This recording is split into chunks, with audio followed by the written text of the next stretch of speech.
começar aqui. Eu montei um pequeno roteiro. Vou compartilhar minha tela com vocês ali. O que acontece?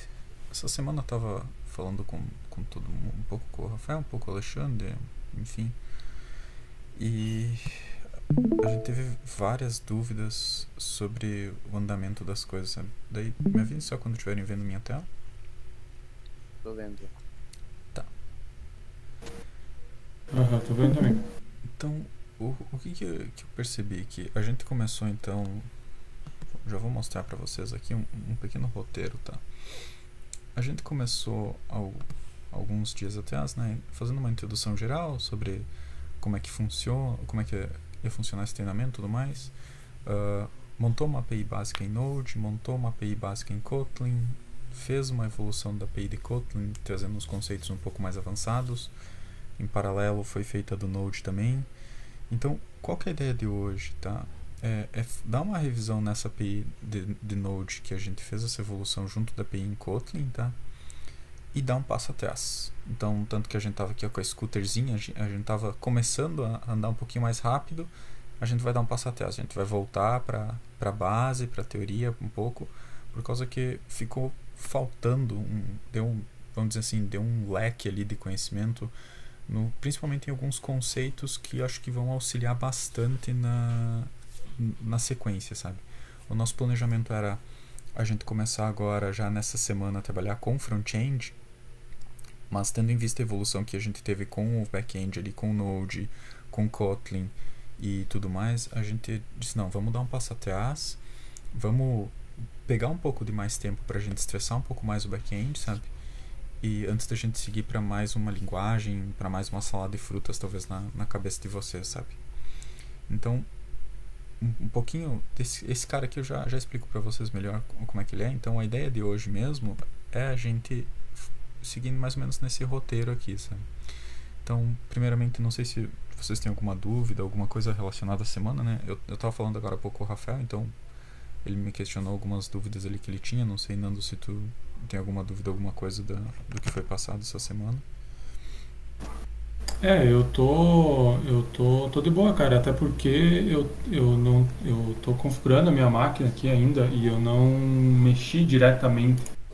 Eu Sim. tô pegando conceitos ainda, mas a minha ideia é começar a mexer, então por hora tá de boa, porque eu só tô vendo conceitos, tá sendo bem interessante em relação aos conceitos, mas diretamente eu não mexi ainda. Mas por Não. enquanto tá de boa. Não, beleza. Rafael, não sei se tu tem mais alguma dúvida, alguma coisa relacionada ao Kotlin, ao Node ali Acho que que não, você... acho que eu tinha ali, eu que comentei ali antes. Tá. A gente conseguiu trabalhar bastante essa semana. Não, show de bola, Acho que tá cara. de boa. Show. Então, eu vou passar um overview rápido aqui por cima da API Node aqui, tá? Eu comitei ela aqui no GitHub, tá? No link que eu tinha encaminhado. Criei uma branch apartada, então vocês podem ver que não está na master ainda. Eu vou fazer merge para master na sequência. Está numa branch apartada. Basicamente aqui mudou um pouquinho a estrutura inicial dela, tá? Se eu olhar a estrutura da master aqui, ó, vamos pegar a master. Ela tá com uma estrutura aqui onde que ela tinha tudo embaixo de app source. Ele tinha um model que não era usado, tinha um controle, tinha o jobs, tinha umas rotas e os services. Isso mudou um pouquinho, porque para organizar um pouco mais, ficar um pouquinho mais organizada a API, que ela deixou de ser só uma API, tá? Usando esse conceito, ela passa a ser um microserviço. O que seria esse microserviço, tá? Então, ele tem...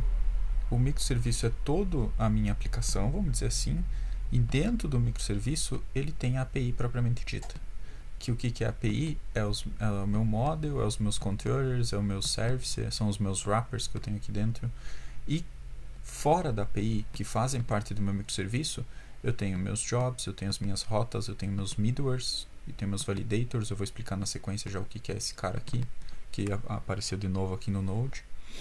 Então, aqui eu botei só um exemplo de chamada, né? Como é que ele está fazendo a chamada e tudo mais. Ele tinha vários outros métodos, agora ficou com um único método. Mas, no resumo, então, dessa organização nova que foi feita, então, teve um cara novo que eu adicionei, que é nas dependências, que é esse Joy, tá?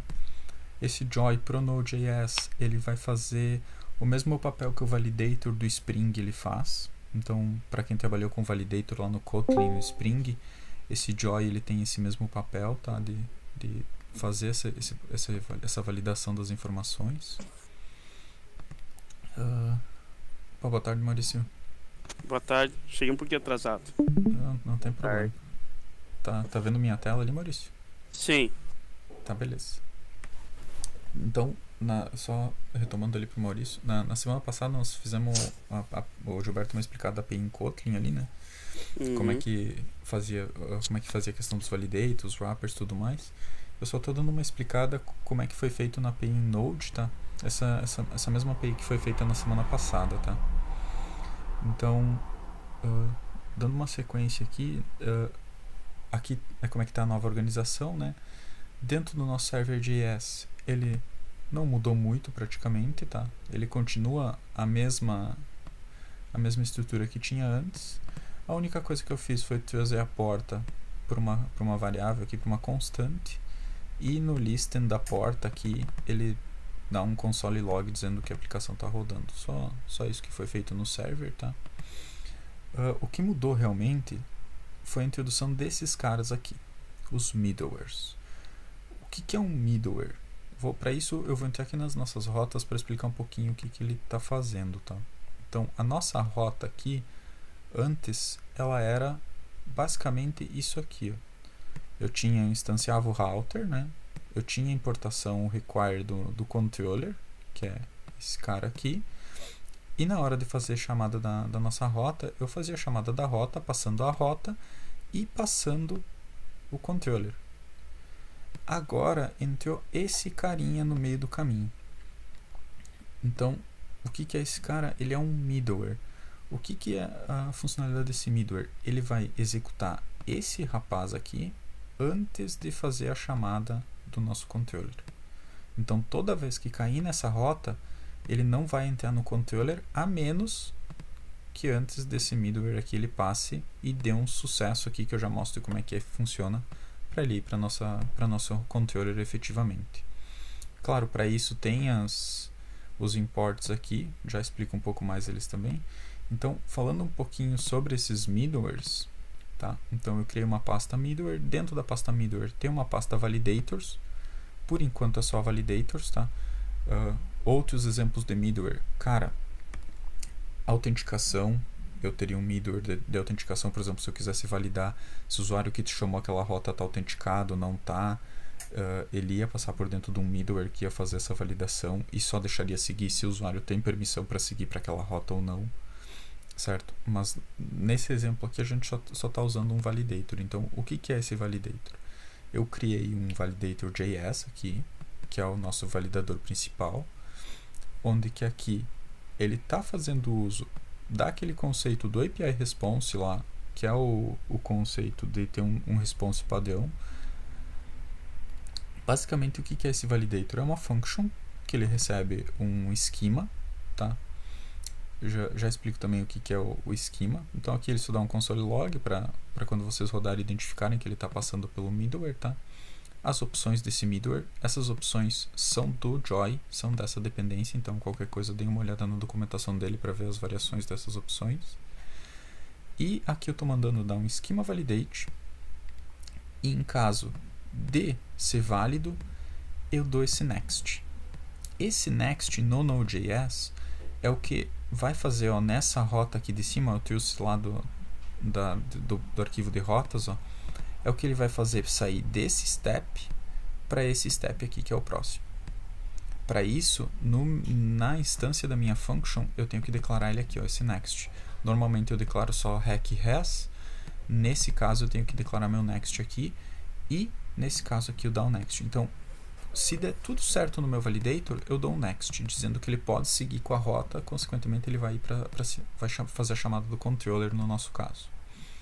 Se não deu certo o validator, aí ele vai pegar os erros, vai usar o map aqui, eu já explico também o map, para pegar esses erros e transformar numa mensagem, e vai dar um response padrão usando o API Response aqui, passando um status code, passando uma mensagem que teve um problema e as mensagens como problema. Então, esse response padrão é o mesmo response padrão que foi feito lá em Kotlin.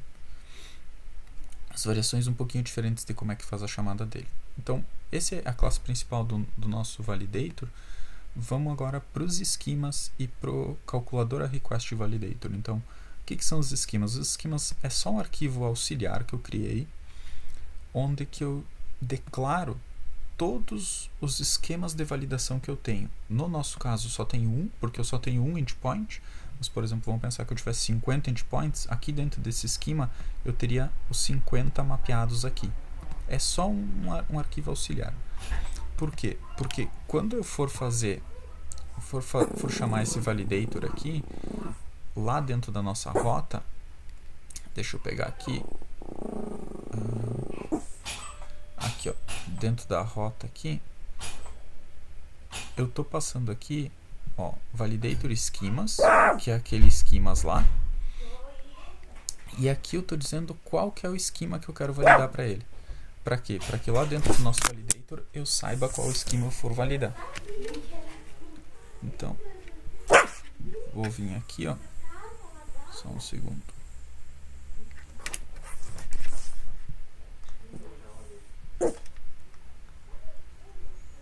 Aqui, ó. Então, aqui eu estou recebendo o esquema por parâmetro na chamada do nosso validator, e aqui eu estou mandando validar aquele esquema. Então, com isso, o nosso validator ele fica genérico. Eu só preciso mapear os N validators lá dentro dos esquemas, e na hora que eu for fazer a chamada da rota, eu chamo um esquema ou outro para fazer a validação. Eu não preciso implementar tudo isso aqui de novo para cada novo esquema que eu for implementar. E daí, falando do validator propriamente dito, daí eu estou usando esse calculadora request validator, que daí é onde é que eu realmente faço uso do Joy. O Joy é uma dependência para Node.js, para JavaScript, né, que ele é feito para fazer esse tipo de validação. Então, aqui é a sintaxe da biblioteca Joy, propriamente dito. Tem outras, tá? Eu uso o Joy porque ele é bem bom de usar. Então, aqui, por exemplo, eu estou mapeando o nosso modelo de request. Então, o meu modelo, eu estou dizendo que o número 1, ele é um number, ele é required, e se ele não for atendido, ou seja, se o n.required não for atendido, ele vai retornar essa mensagem. Número 1 é um campo obrigatório. É a mesma coisa para o número 2. O número 2 eu botei um outro exemplo aqui, que é o min, que eu botei 0,001 aqui, 0,01, que é o mínimo aqui, que é só para botar um outro exemplo de um outro tipo de mensagem que eu posso validar. Por exemplo, ó, eu coloquei aqui que o número 2 não pode ser menor que 0. Eu poderia validar o max, só que está comentado aqui. Eu deixei aqui o exemplo, o n.required, e a operação, ele é uma string. Eu dou um trim na string para garantir que não tem espaços em branco, né? Para não aceitar espaços em branco, e também eu digo que ele é required. Então, esse é o exemplo que o validator funciona. É um dos exemplos de fazer um validator no Node.js, tá? Então, essas validações, eu vou estar executando todas elas no nosso middleware.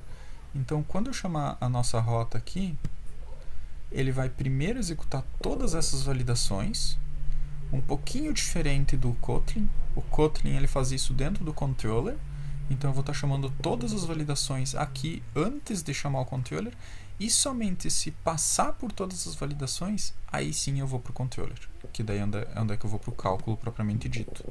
Então, indo lá para o cálculo do controller, vou para dentro da API então, né?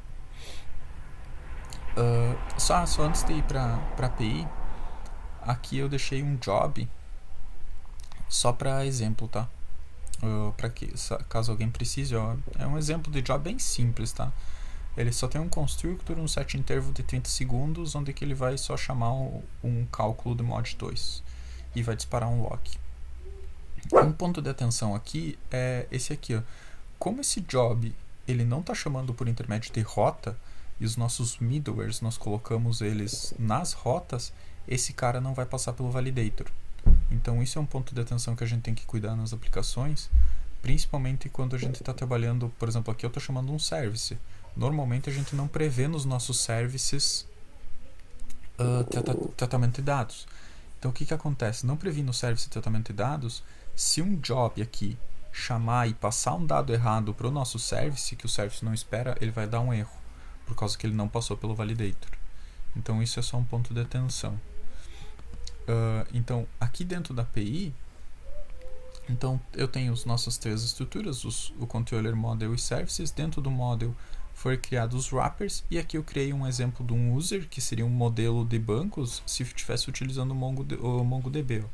Esse é como é que seria o mapeamento. Então aqui eu estaria fazendo a importação da biblioteca do Mongoose, que é a biblioteca do Mongo, e aqui eu estaria declarando um user schema, que é como o MongoDB ele trata os objetos de banco de dados dele nativamente com o Node, tá? Então, por exemplo, aqui eu estou dizendo que esse é um esquema dentro do Mongo, que dentro do Mongo ele vai virar uma coleção lá dentro do Mongo, na verdade, né? Que ele tem e-mail, nome, se é admin, se está ativo, a data de criação, password e qual que é as roles dele, que é um array de um outro esquema. Então, esse é um exemplo de um modelo de objeto de banco de dados, que no Java a gente chama muito de entidade, as entities, para mapeamento direto com a base. Eu só deixei comentado aqui só para exemplo mesmo.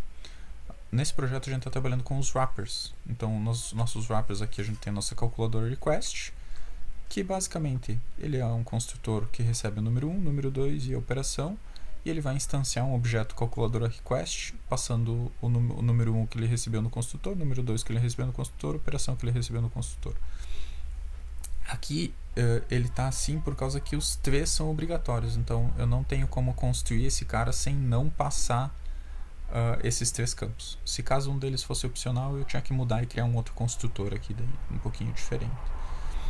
Então, além disso, tem o nosso API Response, que daí o nosso API Response, daí sim, ó, ele é opcional, então vocês podem ver que está entre essas chaves aqui, que diz que esses caras aqui não são obrigatórios. Então, o que acontece? Se for passado o status code, vai pegar o que veio, o que for passado, se não, ele vai instanciar com 200. Mensagem é a mesma coisa, se for passado, ele vai pegar o que veio, senão ele vai pegar a operação realizada com sucesso. E esses dois a mesma coisa. Então, aqui todos eles são opcionais, eu posso só instanciar o API Response e ele vai pegar esses valores default para todos esses caras. Ou eu posso passar todos eles, que nem a gente viu lá atrás no Validator, que eu estou chamando, passando todos esses caras aqui para a nossa instância. Então aqui é só declaração mesmo, muito semelhante ao wrapper que a gente criou no Kotlin. E daí aqui tem os usos deles. Então, antes de eu ir para o controller, vou mostrar aqui no nosso service. Esse mod 2 é o cálculo antigo que a gente tinha, que é bem simples, não tem controle nenhum, que é o que o nosso job está chamando. E no calculadora service aqui, então, onde é que tem o cálculo propriamente dito. Então ele tem um construtor que não faz nada praticamente, só instancia o objeto, instancia a classe. Tem um método async aqui para executar o cálculo, ele vai receber um cálculo data. Lembrando, JavaScript não é tipado, então aqui esse cálculo data eu sei que ele espera um dos nossos requests lá, o calculadora request, mas ele não é tipado aqui. Para eu tipar esse cara, eu teria que trabalhar com TypeScript já e outras coisas que daí já é um pouquinho mais avançado. Então, por enquanto a gente assume que quem vai estar mandando aqui está ciente que tem que ser um calculadora request e esteja mandando certo. Então aqui também é um console log. Aqui o cálculo bem simples, com o uso do switch case. Então ele faz um switch na operação, aí ele vê se a operação é de mais, ele faz a soma, se faz o menos ele faz a subtração, se for o vezes ele faz a multiplicação, se for a barra ele faz a divisão aqui, e se não ele retorna menos 1. O retorno menos 1 eu estou usando aqui embaixo também para o erro. Então o que acontece? Ele vai dar um result com o resultado do nosso cálculo, ou menos 1. Se for menos 1, ele vai dar... eu assumo como sendo um problema lá do lado do controller. Tem outras maneiras de tratar isso, tá? Eu poderia retornar um objeto aqui error, um objeto composto dizendo se é erro, com qual a mensagem de erro, qual que é o problema. Eu fiz mais simples assim, só para ser mais fácil, tá? Então, eu já explico também mais detalhado o switch case, tá? Então, o nosso service só tem o cálculo praticamente dito e a lógica de retorno está dentro do controller, dentro do nosso calculadora controller. Então aqui eu botei os comentários, né? Então aqui, por exemplo, eu tenho o cálculo, que é o que vai estar chamando lá na nossa rota. o que nossa rota vai estar chamando vai ser esse método aqui. Eu vou ter um console log. Aqui eu estou pegando todo o objeto data dentro do body. Isso é chamado destruct. E destruct, acho que tem um conceito bem legal no JavaScript que ajuda muito isso. Aqui é onde é que eu instancio o nosso objeto calculadora request. Aqui eu botei um comentário que isso não é necessário, porque dentro do nosso data, ele já vem o objeto que a gente espera. Ó. Data número 1, data número 2 e data.operação. Ele já vem esse objeto por causa que lá no validator a gente já obrigou a ter esses três. O que acontece? Ele pode vir coisas a mais. A gente não bloqueou para não vir coisas a mais na nossa request. Então se quiser botar número 3, número 4, número 5 dentro da request, esse data ele vai ter todos esses caras. Desse jeito a gente está criando um calculador request com os três única e exclusivamente, e a gente está usando ele para passar para o service somente. Não precisaria no nosso exemplo esse cara, mas é bom, é uma boa prática que daí a gente garante pelo menos a informação. Então aqui a gente está instanciando o service, tá? O calculador service. Nesse caso, que nem eu coloquei aqui, a gente podia estar instanciando direto no export do service, mas eu deixei aqui por causa que ele fica mais visual, é mais fácil de tu ler o fluxo, de tu entender o que ele está fazendo para o desenvolvedor, sabe? Usualmente, funcionalmente, ele não tem diferença nenhuma em instanciar aqui ou instanciar direto no export do service. Então aqui onde é que eu vou fazer o cálculo, a palavra-chave é wait aqui para dizer que é para esperar ele finalizar a execução desse cálculo antes de ir para o próximo passo, tá? Então aqui ele vai chamar o cálculo service, o método cálculo, e vai passar o nosso calculador request para ele, para fazer o cálculo. Ele pega o resultado, aqui que nem eu disse, ele vai ver se o resultado é igual a menos 1, ele vai dar um response, ó, 500, ó, e aqui ó, onde é que está o detalhe, ó, ele está instanciando então o API response com status code 500, com a mensagem, uma mensagem de erro, com as mensagens vazias, o array de mensagens, e com o data vazio também. Então aqui eu estou instanciando o API response com todos os objetos, todos os atributos dela. Já se deu sucesso, eu estou instanciando o mesmo API response, porém só atualizando o data, passando o resultado para dentro do data. De novo, lá dentro do API response, ele já tem por default o status code 200 e uma mensagem de sucesso. Então por isso que eu não estou repetindo ela aqui. Podia repetir? Podia, mas não tem necessidade. E no cálculo, e aqui foi criada uma função chamada assim cálculo 2, que é só para exemplificar caso quisesse fazer um outro cálculo, ou caso tivesse outra funcionalidade dentro do teu controller, dentro do teu service, seria assim que tu daria sequência. Então, de uma maneira bem rápida, pessoal, esse é como é que ficou a estrutura da API em Node, tá? Eu não sei se ficou alguma dúvida, se ficou claro, deu para entender mais ou menos. Eu sei que é bem diferente do Kotlin. Aquele switch ali do service seria tipo o when lá do Kotlin? Isso. Eu vi Isso. que a estrutura é bem parecida ali daí. Isso. Ele é bem semelhante. É mais ou menos a mesma não é o mesmo sentido, mas a mesma usabilidade. Ah, entendi.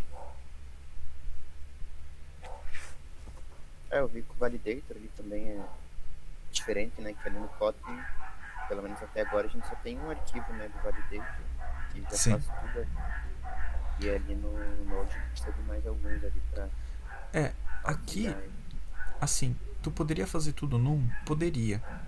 Só que qual que é o problema de fazer tudo num no Node, né? Pensa só. Eu poderia, tipo, ter esse esquema validator aqui, né? E aqui, em vez de dar um module.export do JoyObject, eu deixaria ele ali numa constante e eu pegaria todo esse código aqui, isso aqui, vamos dizer, ó, essa function, e eu faria lá dentro daquele arquivo, certo? E daí aqui, no lugar do esquema, que é a variável que vem por parâmetro, eu colocaria o nome da constante que eu fosse atribuir àquele JoyObject lá. Só que daí o que acontece? Para cada novo validator que eu fosse fazer, eu teria que duplicar tudo isso aqui. Então, eu posso fazer tudo num? Posso.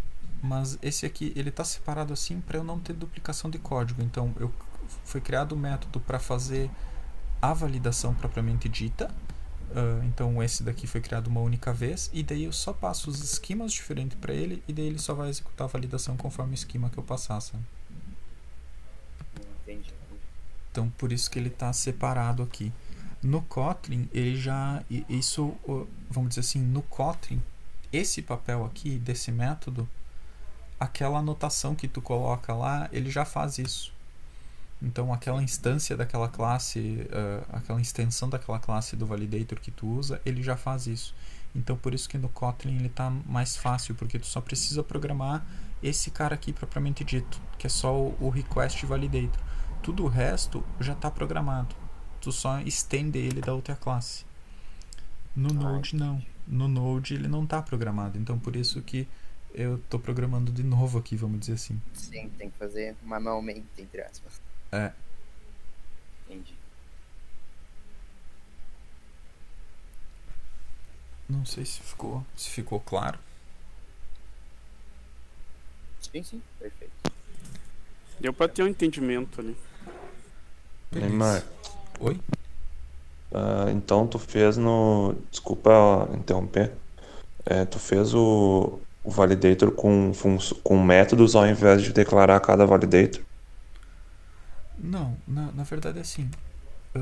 O validator, eu declarei aqui, ó, que nem se eu fosse declarar vários validators, eu declararia esse arquivo aqui várias vezes, ó, certo? Supondo que eu tivesse 4 requisições diferentes. Então eu criaria 4 arquivos diferentes desse aqui. Esse aqui é o esquema propriamente, onde é que eu estou validando a minha request, que é equivalente aos arquivos que são criados lá no Kotlin com o validator, certo? O que eu estava explicando pro Rafael é o seguinte, que lá no Kotlin, quando tu manda estender aquela classe do validator, esse equivalente a esse arquivo aqui, ele já está implementado. Então tu não precisa implementar de novo. Já no Node.js não. Então eu teria que implementar esse cara para cada um dos esquemas que eu mapeei. Então para não implementar não duplicar esse código para cada um dos esquemas, eu criei essa função genérica, certo? Onde que eu só chamo ela lá na minha rota e eu passo qual desses arquivos que é para ele usar para fazer a validação. Só isso. Esse schemas.js aqui, ele é só auxiliar para fazer esse mapeamento, vamos dizer assim. Eu criei ele aqui só para fazer esse mapeamento. Então, por exemplo, quando se eu tivesse 3 arquivos aqui, 3 validators diferentes, eu teria os 3 mapeados dentro do meu esquema. E quando eu fosse chamar esse validator, aqui, essa função, eu só passo para ele dizendo qual desses 3 esquemas eu quero validar. Daí eu não preciso duplicar esse código para cada novo validator que eu for criar, sabe? Entendi.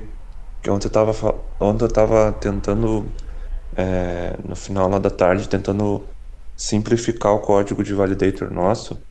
Aí eu tava conversando com um amigo meu, ele falou que assim, no nosso caso, como a calculadora ela faz somente algumas operações, aqueles ifs que estão lá, mesmo sendo bastante ifs, ainda é simples de ler.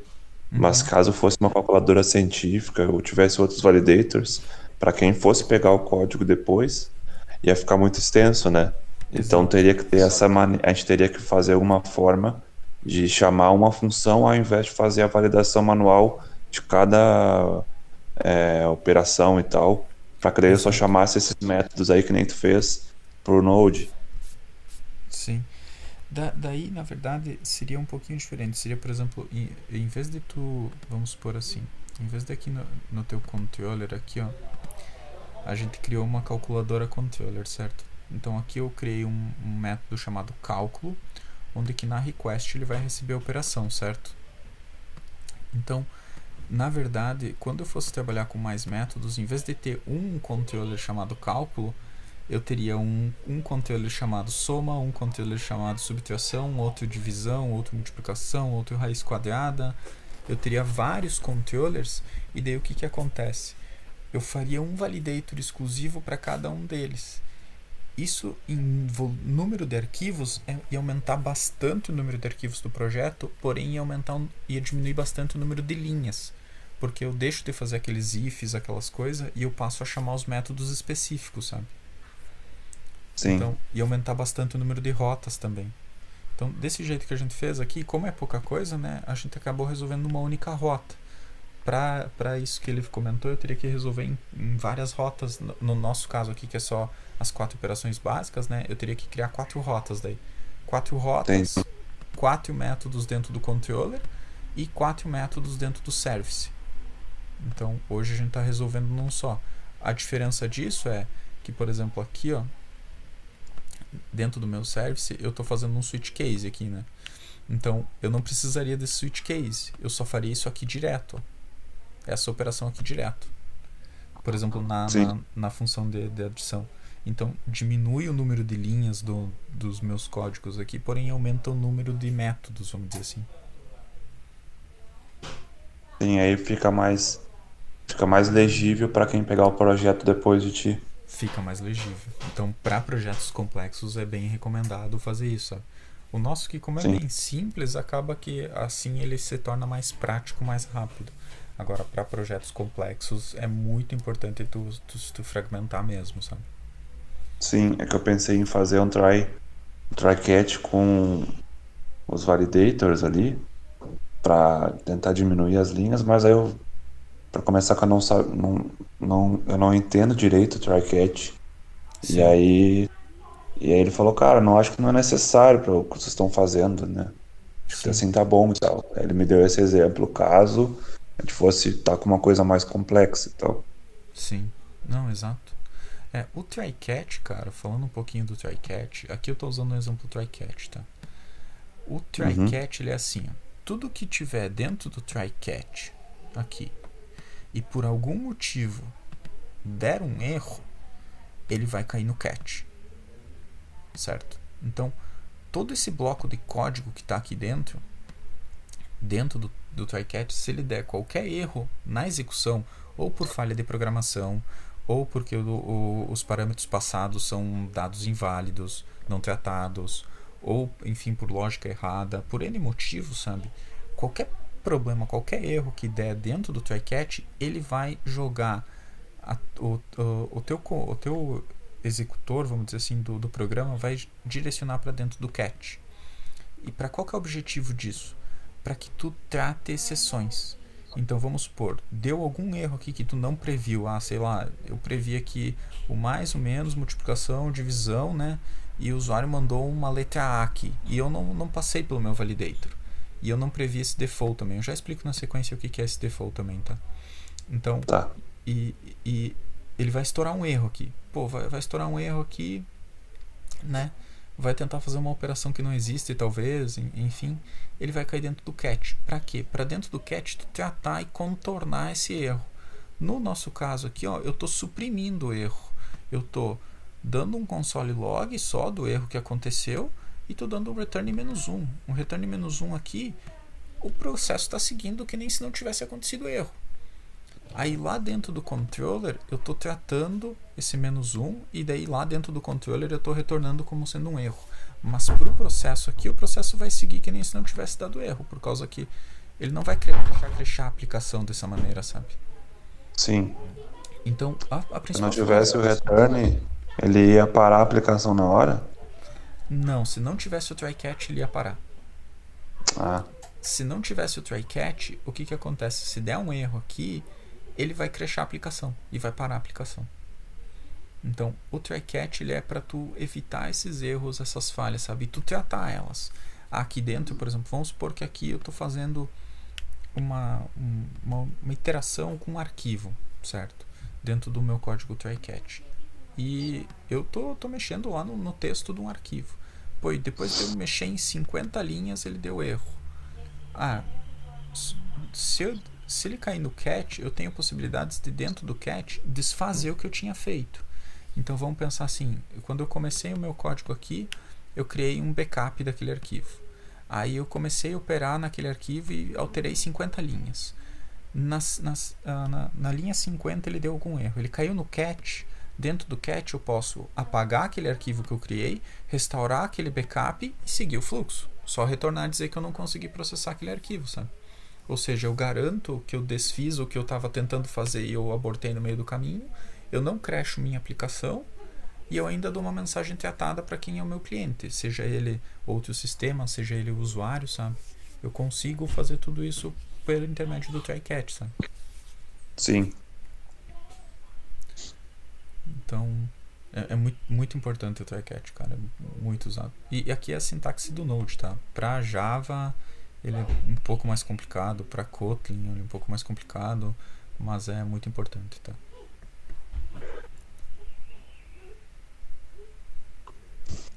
Tu falou que ia explicar esse default. Isso. Eu não sei. Referente à API aqui, vocês têm mais alguma dúvida? Daí eu já entro nesses outros detalhes. Acho que pra mim, mesmo pegando aqui pela metade da explicação, ficou bem tranquilo de entender. Tá. De boa.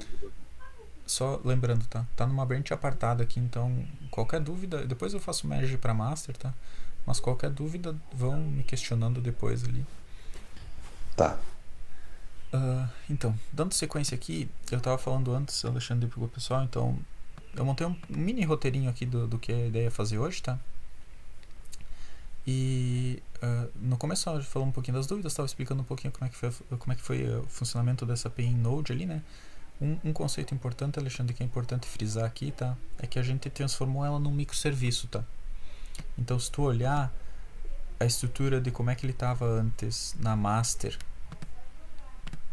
aqui, ó, onde que eu tinha o source, model, controller, job, router, service, para como ele está agora, ele está já num conceito de microserviço, que é o que? Eu tenho meu source, eu tenho minha API, com meu model, controller, service, eu tenho meus jobs, routers, middlewares, fora da minha API, sabe? Fazem parte do meu serviço e não da minha API, tá?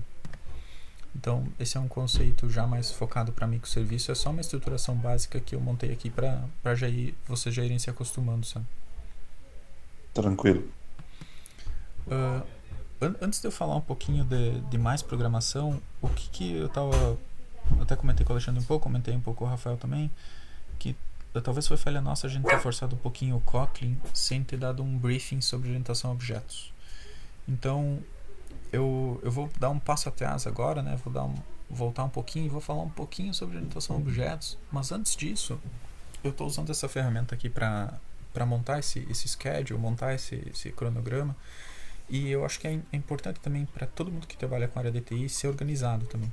Então, além do técnico, que é extremamente importante, obviamente, agora a parte organizacional é muito importante também, porque tu tem que pensar que hoje tu vai estar trabalhando em um projeto, semana que vem tu vai estar trabalhando em outro, e tu vai esquecer aquilo que tu estava fazendo.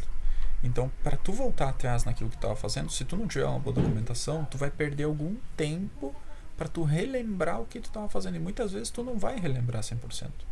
Então, isso é um dos grandes problemas dentro da área de TI. Então, para isso que se tenta cada vez mais tentar instigar a documentação, tentar instigar cada vez mais a adoção, a organização das atividades, a definição das atividades, sabe? Então, aí, o que eu trouxe aqui? Algumas ferramentas que são muito úteis no nosso dia a dia, tá? Eu falo como gestor, como desenvolvedor, como analista, como parte de integração. Claro, cada ferramenta vai estar atrelada a um objetivo, mas é bom conhecer para quando precisar a gente poder utilizar elas. Então, essa que eu estou usando é o Notion, é um exemplo, é um cara que tu pode fazer praticamente tudo com ele. Então, eu estou aqui, por exemplo, eu estou usando ele para ir marcando aqui o que eu estou explicando para vocês. Então, por exemplo, estou falando do Notion aqui, então eu posso vir aqui e marcar. Ele pode servir como documentação, pode servir como wiki. Aqui tem um exemplo de um Engineering Wiki. Ó. Então, aqui, por exemplo, ele tem tudo o que poderia ser uma documentação. Ó. Tem um outro cara aqui que ele pode ser um Kanban. Então, vamos pegar aqui dentro do Engineer, aqui, vamos dizer assim, ó, aqui eu vou criar o que é dentro do QA, aqui eu vou aqui eu vou criar aqui, vamos dizer, ó, eu posso criar várias coisas aqui, ó. Então, vamos pegar aqui, por exemplo, ó, eu posso botar um table inline, ó, ele mostra ali, ó, que ele pode criar uma tabela, tu pode criar um boardzinho, tu pode criar uma galeria, tu pode criar listas, calendários, timeline, boards, tabela, página cheia, enfim, ele é uma ferramenta muito poderosa, tá? E olha, tem integração com várias outras ferramentas. é free até certo ponto, tá? Depois de certo ponto ele passa a ser pago. Então, mas é uma ferramenta que vale a pena para se organizar muitas vezes, o cara tem as atividades do dia a dia e não sabe onde anotar. Pô, vem aqui, sei lá, cria um arquivo aqui, minhas atividades. Cria o dia que tu tá e vai anotando aqui. Eu frequentemente as pessoas me perguntam coisas, me pedem para ir fazendo, para ver aquilo, ver outra coisa. E eu não vou lembrar de tudo. Hora tô atendendo, hora tô falando com outra pessoa. Então eu venho, anoto rápido aqui. E depois que eu parei de atender, daí eu volto e revejo. Eu tinha que ter feito isso, tinha que ter feito aquilo. Então, Notion é uma ferramenta legal. Uma outra que eu trouxe aqui também é o Miro. O Miro é esse carinha aqui, tá?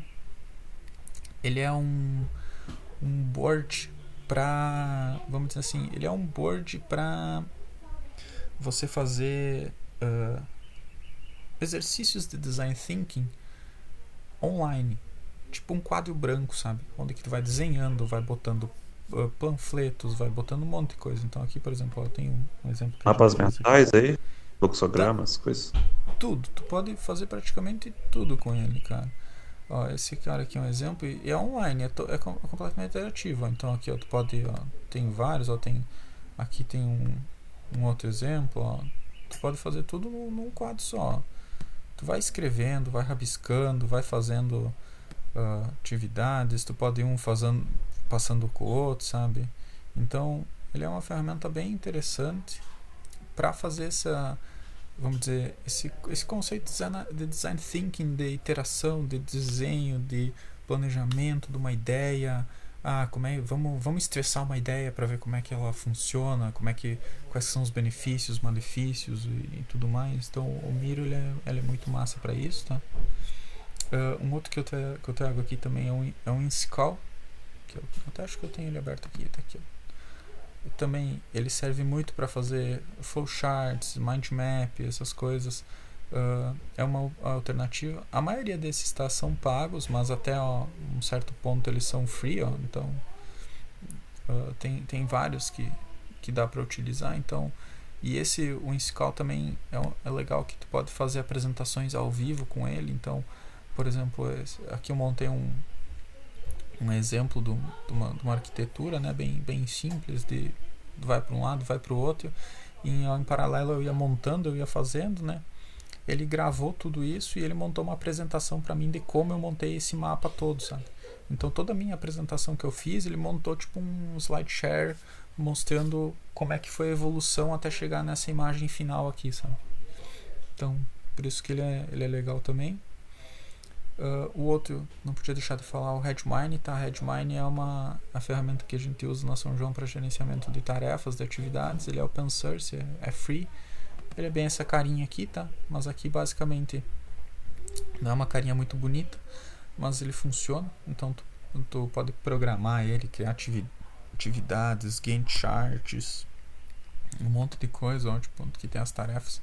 Aqui são as tarefas deles mesmos, ó, que a própria comunidade abre para cima do Redmine para eles melhorarem a ferramenta. Eles usam a própria ferramenta. Então, por exemplo, aqui tem uma lista de tarefas, ó. Aqui está a atividade, quem abriu, data. Aqui tu pode adicionar um monte de campos personalizados, projetos, enfim, ele é bem completo também. O Figma é uma outra ferramenta que eu uso bastante para prototipagem. Então, por exemplo, aqui, ó, eu tenho alguns exemplos. Para quem participa aqui vou pegar o Move It. Para quem participa dos Next Level Week, das Trilhão Ministec, da Rocket City, ó.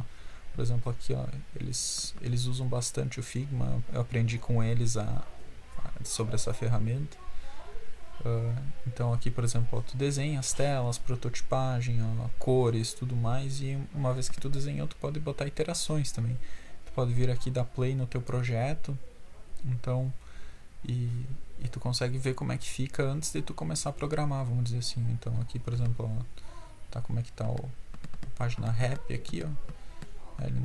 Ele não tem iteração aqui para ir para as próximas, mas se caso tivesse o link entre as páginas, né, poderia ir clicando num botão ou fazendo um gesto, alguma coisa, e ele indo para as próximas páginas.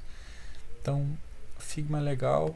para quem for trabalhar com mobile, com sites, é interessante para tu dar uma cara pro teu negócio, dar um fluxo de telas, um fluxo de trabalho antes mesmo de tu começar a programar, sabe? Então é bem legal esse cara. Ô Neymar, Oi? o Figma ele já tá atribuindo botões e tudo mais, porque Como eu assim? acho que antes ele não atribuía. Eu tô usando o Adobe UX ao invés do Figma, e porque tinha algumas funcionalidades que o Figma não fazia, né? Só que eu acho que eles atualizaram, tu falou dos gestos, ele já tá fazendo. Sim, cara, tu consegue configurar, por exemplo, aqui eu vou dar um zoom aqui, ó. Por exemplo, nesse botão aqui, né? Eu posso dizer que se eu clicar no botão, né? O que ele tem que fazer? Create scroll actions, né? Ok. Então, Open Playground. Deixa eu ver aqui. Aqui. Interactions aqui. Eu vou dar uma interação, ó. Então tu pode trocar aqui, ó. On click, ou tu pode botar on drag, while Ah, override. legal.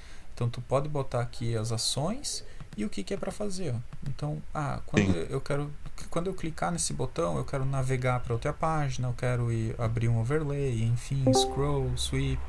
Então tem várias opções sim. aqui. Não é tão completo assim, mas ele já tem Não, sim não, já alguma coisa. já tem as básicas já. Legal. Sim.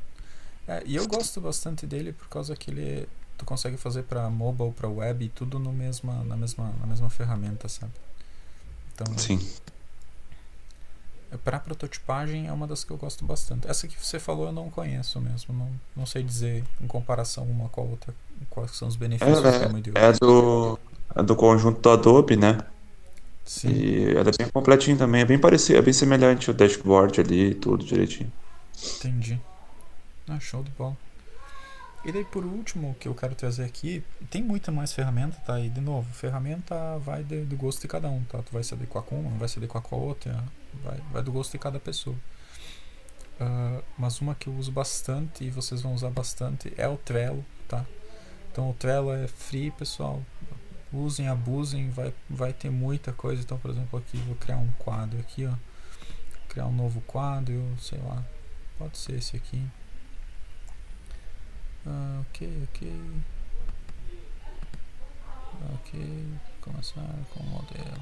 Por que não está deixando criar? Aqui.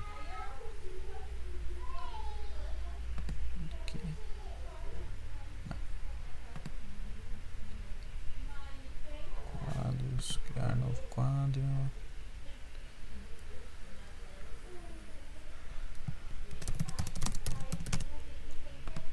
Então, o Trello, não sei se todo mundo conhece, para quem não conhece, ó, ele é muito normal para se trabalhar com Kanban, para gerenciamento de projetos. Infelizmente, tu vai dizer, pô, mas gerenciar projetos no Trello? Sim, cara, no dia a dia ele é muito bom para trabalhar com atividades, trabalhando principalmente com Scrum, com Agile, sabe?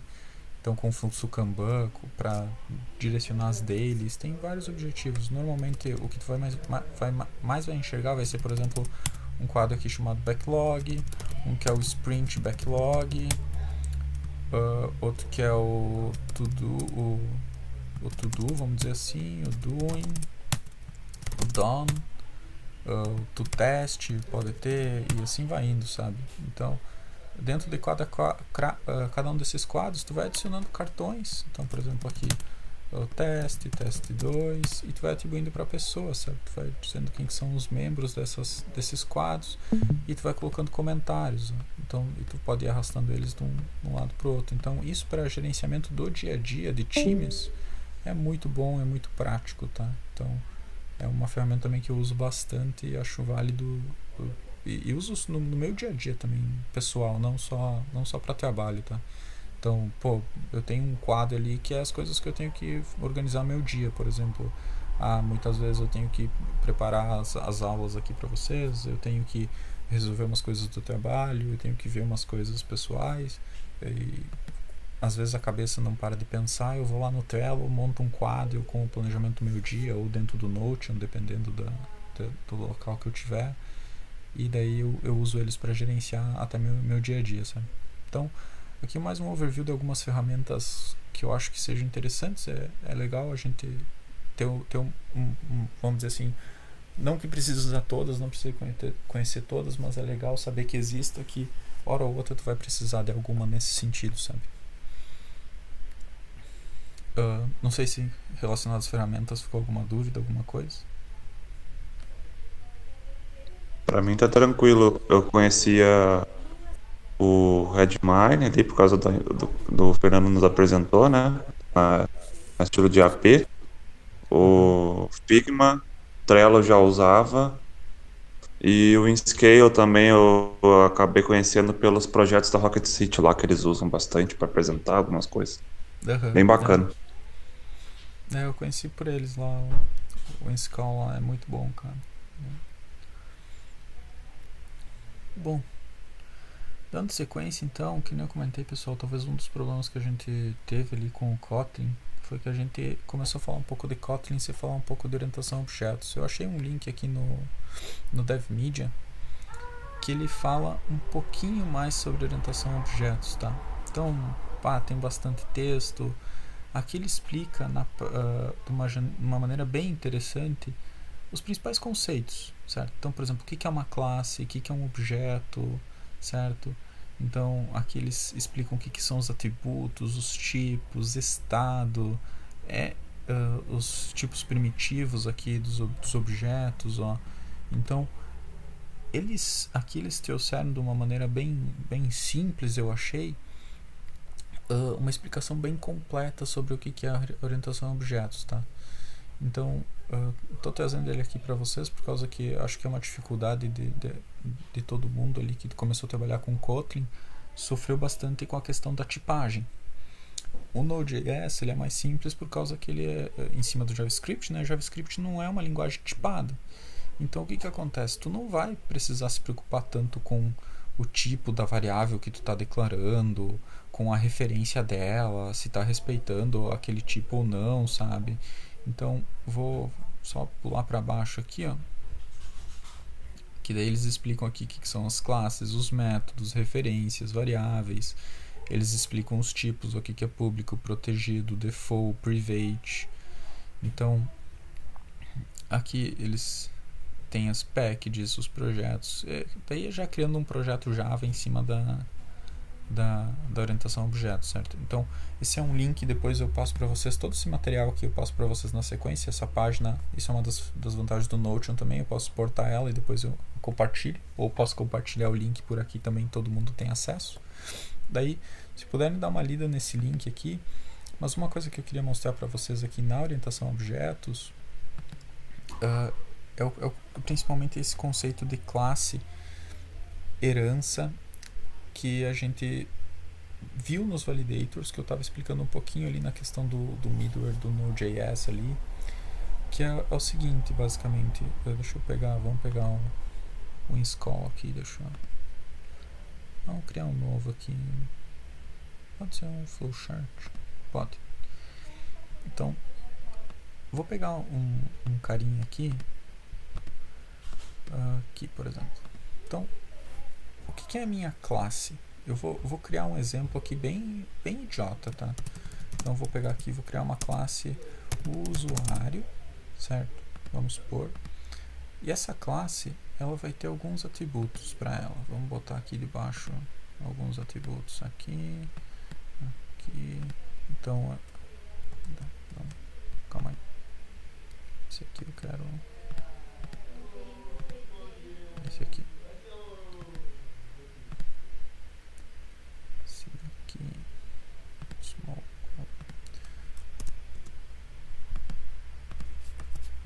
Não vai ficar bom. Vamos botar aqui dentro mesmo. Então vamos botar aqui, ó, o ID do usuário. Vamos botar aqui o nome. E o e-mail. Então aqui é um exemplo bem idiota de uma classe. O que é a classe aqui? A classe é a definição do usuário.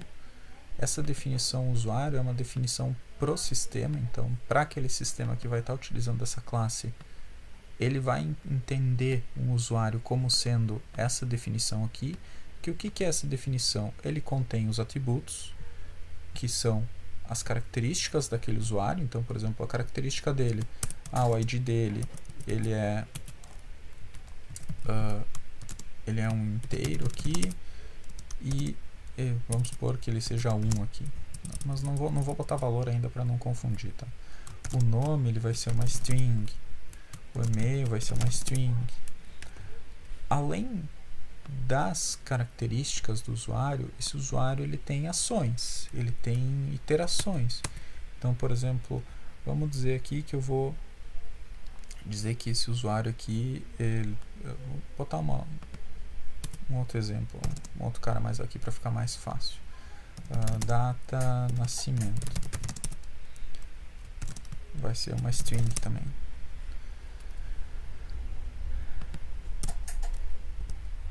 Vamos botar padrão de classe, né, para não zoar tanto. Então, vamos pensar que esse usuário, para todo usuário além da data de nascimento, eu vou ter um método. Então, aqui em cima eu estou falando de atributos, né? Atributos desse usuário. Além das características que definem ele, esse usuário ele vai ter um método que se chama calcular idade.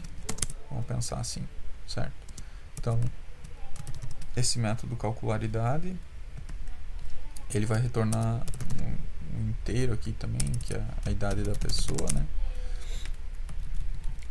E vai ser responsável por, com base na data de nascimento desse usuário e com base na data corrente, vai retornar qualquer idade desse usuário.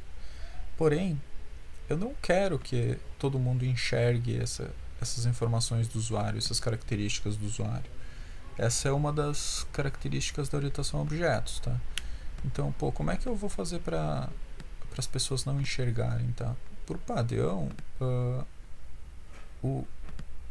tem uma palavra chamada encapsulamento, que a orientação a objetos ela implementa. O que é o encapsulamento? Por padrão, tu não tem acesso a esses objetos, por causa que eles são privados. A menos, claro, de novo, vou voltar aqui no DevMedia, tá? Se vocês olharem aqui, vão ver que vai ter esses tipos aqui, ó. Public, Protect, Default e Private, tá? Então, por padrão, vai ser privado a maioria dos atributos da classe. Ou seja, esses atributos não vão estar visíveis fora dessa classe, por outros objetos. Já se ele for um public, daí sim, daí ele pode ser visto por todo mundo. Mas, por padrão, é normal a gente sempre instanciar esses caras como private, tá? Private ID, private nome. Por que isso? Por segurança, mas para evitar que alguém faça mau uso dessa informação ou que não precise dessa informação, ela esteja exposta e alguém vá lá e acabe fazendo besteira. Então, além desses métodos que são as ações desse usuário, tem os métodos do encapsulamento, que são os famosos getters e setters. Então eu tenho aqui, por exemplo, para cada um dos atributos do usuário, eu vou ter um método para pegar essa informação ou para atualizar essa informação. Então eu vou ter aqui um getID, eu vou ter um setID, eu vou ter um getNome, eu vou ter um setNome. Então isso é encapsulamento. Para cada ação em cima de uma característica, eu vou ter um método para fazer isso. Por quê? Se eu for liberar acesso para terceiros, eu dou acesso ao método e não à característica em si. Então, caso eu queira prever alguma coisa, queira fazer alguma coisa, eu prevejo dentro dos métodos aqui. Então, por exemplo, vamos supor, por padrão o getID aqui, ele só dá um return ID, this.id, certo? Mas, vamos pensar que eu quero tratar, eu quero retornar o this.id, sei lá, mais um. Não faz muito sentido, mas é só um exemplo, tá? Todo mundo que usa a classe usuário vai enxergar this.id mais um. Se acessar só o ID, o atributo ID direto, ele não vai ter essa lógica, essa regra aqui. Então, o encapsulamento ele é mais por segurança, tá? Para não dar acesso direto ao atributo, mas tu pode utilizar ele para implementar algumas regras e validações. Não é muito uma boa prática, por causa que tu pode acabar afetando o comportamento de uma classe, mas tu enxerga, tá? Acontece. Então, Beleza, isso é uma definição bem simples do que é uma classe. Mas o que é um objeto? Nós estamos falando de orientação a objetos. E o que é um objeto? Então, a classe ela é a especificação. Ela é a receita de bolo, vamos dizer. O objeto é a instância dessa classe. Então, se eu pegar aqui do lado, eu vou instanciar um objeto chamado Neymar. Então, Neymar é objeto, é uma instância da classe do tipo usuário, certo? Então, Neymar é um objeto onde que ele vai ter o ID, ele vai ter o nome, ele vai ter todos os atributos da classe usuário. Então, eu poderia instanciar uma outra classe aqui, que se chamasse, sei lá, vou usar o nome do Gilberto. Esse é outro objeto. Os dois são objetos do tipo usuário. Então, a classe é a especificação. O objeto é a instância daquela especificação, certo? Então, os objetos eles podem ter variações dentro das variáveis, dentro dos atributos. Então, que nem aqui, por exemplo, Neymar é o nome do usuário. Aqui é Gilberto. Então, eu tenho dois objetos da mesma classe cujo atributo nome são diferentes. Então, isso é bem normal, tá? Além da questão da instância do objeto, então o objeto ele é instanciado para trabalhar efetivamente com essa classe, para operar essa classe. Além da instância do objeto, eu tenho também um outro conceito dentro da orientação a objetos, que é a herança. O que é a herança? A herança, vamos supor que aqui eu crio uma outra classe, chamada usuário 2. E essa usuário 2, ela estende da usuário normal. E essa usuário 2, ela tem um atributo aqui chamado endereço. E é uma string. O que acontece aqui com essa herança? Quando eu instanciar um objeto dessa classe chamada usuário 2, então, por exemplo, eu vou instanciar um objeto aqui, usuário 2. Opa. Fiz besteira. Então, aqui, vou instanciar aqui usuário 2. O que acontece? Pô, como é que eu vou instanciar esse objeto usuário 2? O que eu vou passar para ele de atributo? O que eu vou passar para ele de nome, certo? Qual que é o significado da herança aqui? A herança, eu estou dizendo que essa classe usuário 2, ela vai ser uma classe filha da usuário, ou seja, ela vai conter todos esses atributos, características e métodos, mais os dela própria. Então, se eu instanciar o usuário 2, eu posso vir aqui para ele e eu posso vir aqui dar um set nome que ele vai entender. Então, eu vou dar aqui um set nome Neymar, tá? Ignorem a sintaxe aqui, tá tudo errado, tá? Por favor. E eu posso dar um set endereço. Alguma rua. Porque quando eu instanciei essa classe aqui, um objeto dessa classe, ele vai entender que por essa classe ela estar herdando as características e métodos da classe pai, eles já fazem parte desse objeto também. Então isso é o que é falado como é falado de herança. Então naquele exemplo do validator que a gente estava falando antes, no Kotlin, ou se vocês olharem lá, o Gilberto ele criou uma classe do validator estendendo uma classe validator do Spring. O que é esse estender a classe validator do Spring? É ele herdar todos os atributos e métodos da classe pai. Então, quando ele fez aquilo ali no validator que vocês implementaram, ele já trouxe embarcado dentro da nova classe ali, que é aquela validator que estava sendo implementada, todos os métodos que existiam e já tinham sido pré-programados na classe pai, que é os métodos de validação. Então, por isso que eu disse que no Node a gente teve que fazer aquele passo a mais, que foi implementar aquele validator na mão, porque ali a gente não estava usando orientação a objetos, ali a gente implementou esses métodos do zero. No Spring e no Kotlin, isso já estava implementado. Eu só instanciei uma nova classe usando aqueles métodos. Então, esse é o conceito da herança dentro da orientação a objetos, sabe? Isso facilita muito a vida, principalmente quando eu estou trabalhando com objetos complexos. Eu não preciso programar tudo 2 vezes, 3 vezes.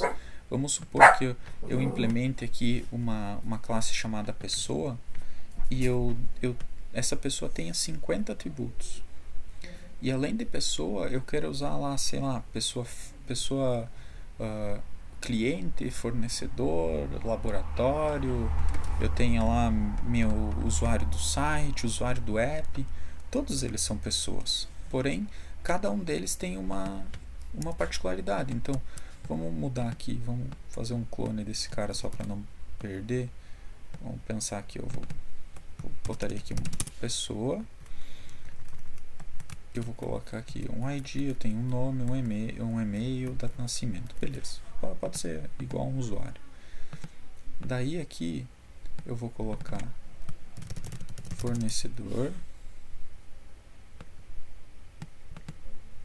Fornecedor, além de todos aqueles atributos ali da pessoa, fornecedor ele vai ter mais. Só um segundo.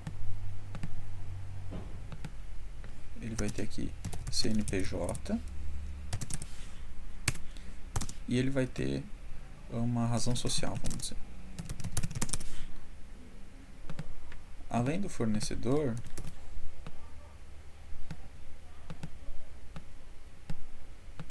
vamos supor que eu vou ter aqui o cliente.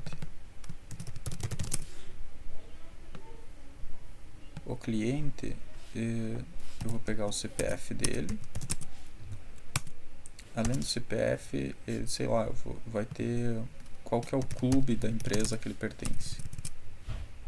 Então, qual clube que ele faz parte. Eu vou pegar aqui um cara do site. Então, eu vou pegar aqui um cliente site. Ele vai ter o CPF também, que nem o cliente de cima. E ele vai ter o cartão dele. Certo? São só uns exemplos bem simples. Então aqui, ó, é um exemplo clássico de herança.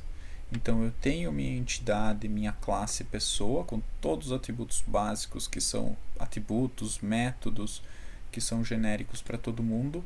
E eu tenho as minhas especializações. Então o meu fornecedor, ele herda de pessoa. Então aqui eu vou botar só 2 pontos para exemplificar. Então ele herda de pessoa todos aqueles atributos e tem esses atributos adicionais. O meu cliente, ele herda de pessoa todos aqueles atributos e tem esses atributos adicionais. E a mesma coisa o meu cliente site. Então, quando eu for instanciar esses caras aqui, instanciar objetos dessas classes, eu vou poder, por exemplo, para o fornecedor, eu vou poder setar nome, setar e-mail, setar data de nascimento, eu vou poder usar um método para calcular a idade daquele fornecedor, certo? Vou poder setar CNPJ, razão social. Quando eu instanciar um objeto do tipo cliente, ele vai poder ter todos esses atributos também, mais esses atributos dele aqui. Então, além disso, uma outra coisa que vamos dizer assim, que a herança possibilita, vamos pensar assim, aqui eu tenho data de nascimento, eu tenho esse método calcular idade. Vamos pensar no fornecedor aqui, eu tenho a data, criação, empresa. E eu não quero que o fornecedor ele crie, ele me retorne a idade do fornecedor com base na data de nascimento, mas sim com base na data de criação da empresa. Então, uma outra coisa que a orientação a objetos possibilita, que é o famoso override, é eu sobrepor métodos da classe Py. Então, por exemplo, eu posso aqui ter um inteiro, calcular idade, sobrescrevendo o que está na classe Py, que é o que a gente fez lá com o validator. Então, aqui o que eu estou dizendo? quando eu for instanciar um objeto do tipo fornecedor, eu não quero calcular a idade com base nesse método aqui de calcular a idade, e sim ele vai respeitar esse método aqui de calcular a idade. Então, lá nos validators que a gente implementou, a gente deu override em 2 métodos do validator, que é onde é que a gente definiu as nossas próprias regras de validação. Agora, o restante do validator a gente usou tudo default, que era o que já estava implementado. Então, esse é um pouquinho de orientação a objetos que eu acho que a gente ficou devendo de passar para vocês, tá? De maneira bem sucinta. Se puderem, depois leiam esse material aqui, ele explica de uma maneira bem prática, bem interessante, sabe? Todos os conceitos. É um pouquinho extenso, mas vale a pena. Ele explica um pouco. Então, por exemplo, aqui ó, ele mostra um exemplo, né? Que o molde é a classe e o boneco de gesso é um objeto. Então, eu tenho 3 instâncias do boneco de gesso, ou seja, 3 instâncias de objetos da mesma classe molde, cada um com uma cor diferente. Então, alguns exemplos que ele seta que eu acho que são bem interessantes. Então, esse é um pouco que eu acho que a gente ficou devendo um pouquinho para vocês, para ter essa noção do que era um pouquinho mais essa questão de herança, de instância de classe, instância de objeto, definição de atributos. Não sei se eu fui muito rápido, se eu consegui explicar, se muito superficial. Tá de boa. Tranquilo aqui, tá? Tranquilo também. Beleza então. E assim, de novo, Aqui também tranquilo. é bem superficial mesmo, tá? Então se tiverem alguma dúvida, alguma coisa, por favor, vão nos questionando ali, a gente vai explicando mais, tá? E a dúvida é só na hora de implementar, agora tá tudo tranquilo. Não, isso não é problema. Assim, ter dúvidas é bem normal, tá? O importante é ter uma noção dos conceitos, não precisa conhecer todos, saber que existe, porque daí pelo menos tu vai atrás, tu pesquisa, tu pede ajuda, tu vai conseguir implementar. Mas é para ter uma noção de que isso, como funciona, que isso existe, para tu ter um norte pelo menos para quando tu começar a implementar esse tipo de coisa, sabe? Ou se deparar com uma situação dessas em um código que tu esteja dando manutenção, por exemplo. Então, dando sequência aqui, não sei, posso dar sequência ou querem falar mais alguma coisa sobre orientação a objetos? Sim. Tá. Pode seguir, eu acho. Pode seguir. Tá, então dando sequência aqui, eu trouxe também algumas coisas que eu acho que ficou faltando um pouquinho a gente falar um pouco mais no começo, sabe? A gente foi direto para a prática, direto para o back-end, e talvez a gente pecou em passar algumas informações mais básicas. Então aqui é mais para fins de conhecimento, então se for redundante para você, se já conhece, ignora. Se não conhece, é uma maneira de dar um review, tá? Então eu estou trazendo aqui alguns operadores e funções que tu vai encontrar em todo e qualquer código. Então o primeiro deles, né, o if-else, né, que é basicamente para tu validar uma condição e a partir disso tu executar uma determinada ação ou um desvio no fluxo da tua aplicação. Então aqui é um exemplo bem idiota, tá? A linguagem JavaScript, tá? Então, por exemplo, se 1 maior que 0, eu dou um console log e 1 é maior que 0. Se não, eu dou, 1 não é maior que 0 mesmo? Tipo, aqui eu poderia ter um bloco os 3 pontos aqui representam que aqui internamente eu podia ter um bloco de código caso essa condição fosse atendida, ou ter outro bloco de código aqui caso ela não fosse, ou eu poderia simplesmente ter um if aqui, ter um if 1 maior que 0, vamos supor,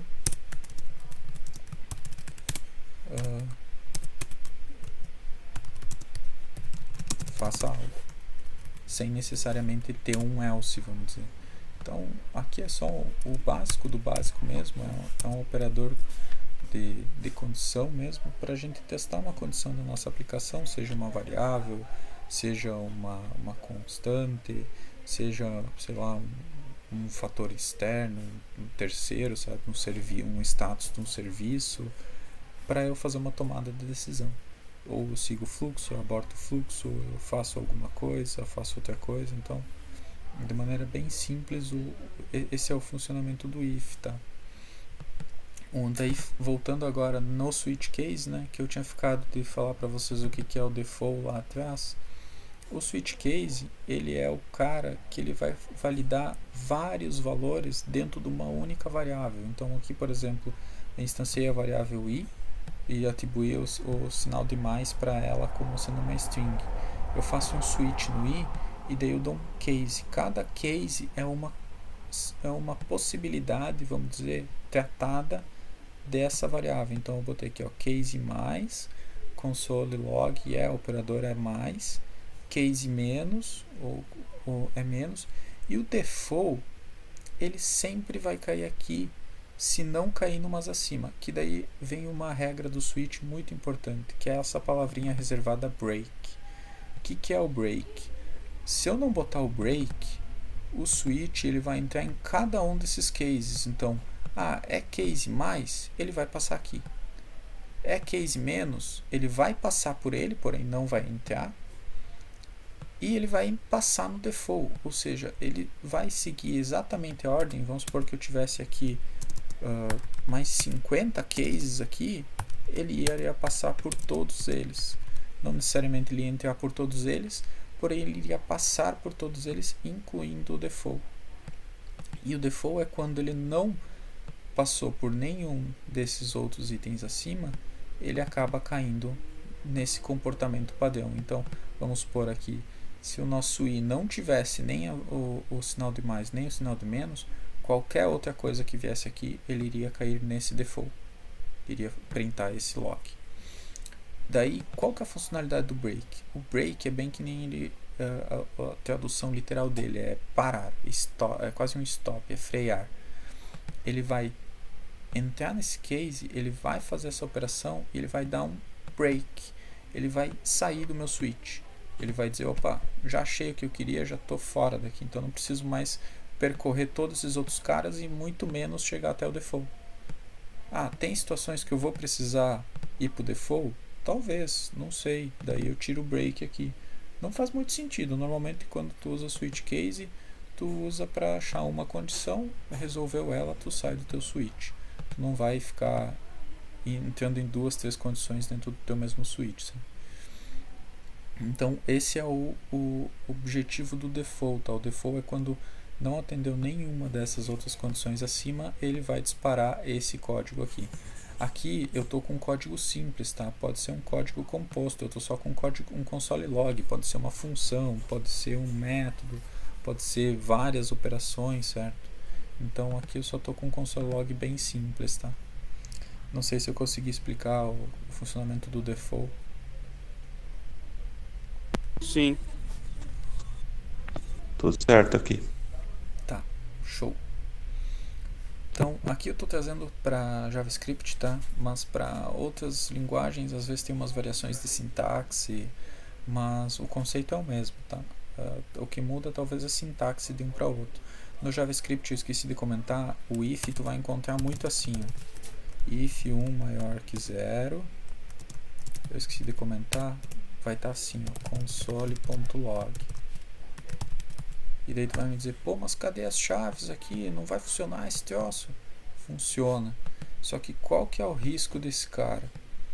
Esse if aqui, ele vai executar, ele vai respeitar exatamente a primeira linha depois da declaração do if. Então se eu botar isso aqui, por exemplo,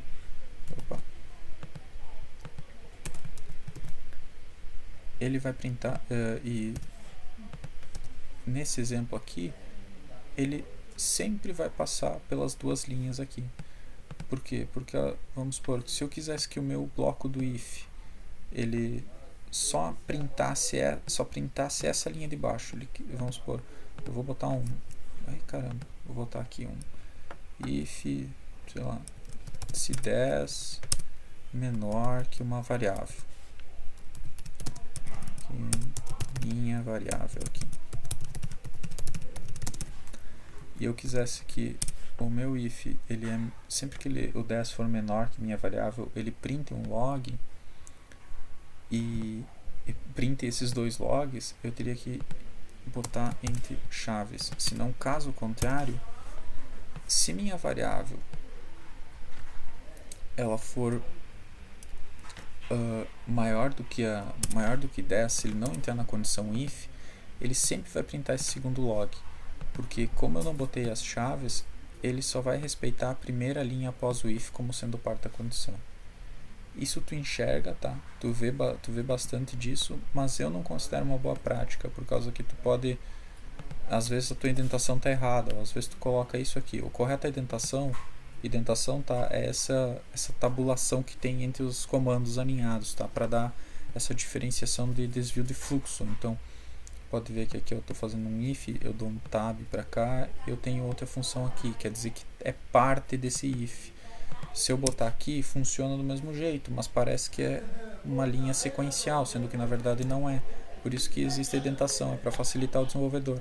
Então, pensando que a tua indentação talvez ela esteja errada aqui, ó, vamos pensar que o nosso console log aqui está os dois um embaixo do outro. Tu pensa, se o meu if atender, ele vai printar os dois logs, senão ele não vai printar nada. Na verdade não, ó. Ele sempre vai printar esse segundo, por causa que eu não botei umas chaves aqui. Se eu quiser realmente garantir que ele não printe o segundo log, eu tenho que fechar aqui esse cara. Então esse é só um detalhe do if que eu acabei esquecendo de falar, que é comum no JavaScript. No Java ele já nem deixa isso, tá? No Java ele já pula, ele nem deixa fazer if assim, mas no JavaScript ele deixa, e algumas outras linguagens ele deixa também.